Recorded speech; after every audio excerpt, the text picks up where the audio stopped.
Hi అండి అందరికీ. ఈరోజు నేను ఆలు కర్రీ చేయబోతున్నాను.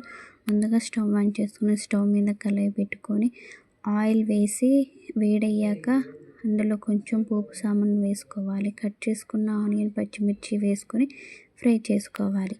ఇలా ఫ్రై చేసుకున్న దాంట్లో కొద్దిగా కరివేపాకు, కొద్దిగా పసుపు వేసి ఫ్రై చేసుకోవాలి.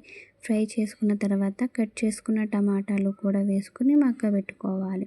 అందులో కొంచెం సాల్ట్ వేసి కలుపుకొని మగ్గబెట్టుకున్న తర్వాత కొంచెం కారం వేసి కలుపుకోవాలి.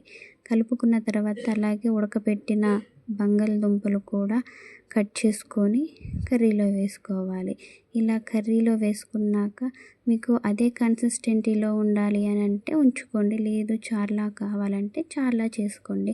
కొద్దిగా గ్రేవీలా కావాలంటే కొంచెం వాటర్ పోసుకోండి. అంతేనండి, చాలా ఈజీగా చాలా టేస్టీగా ఉంటుంది. చివరిలో లాస్ట్ గరం మసాలా చల్లుకుంటే చపాతీల్లో కానీ, పూరీలో కానీ, అన్నంలో కానీ చాలా బాగుంటుంది. థ్యాంక్స్ ఫర్ వాచింగ్ అండి.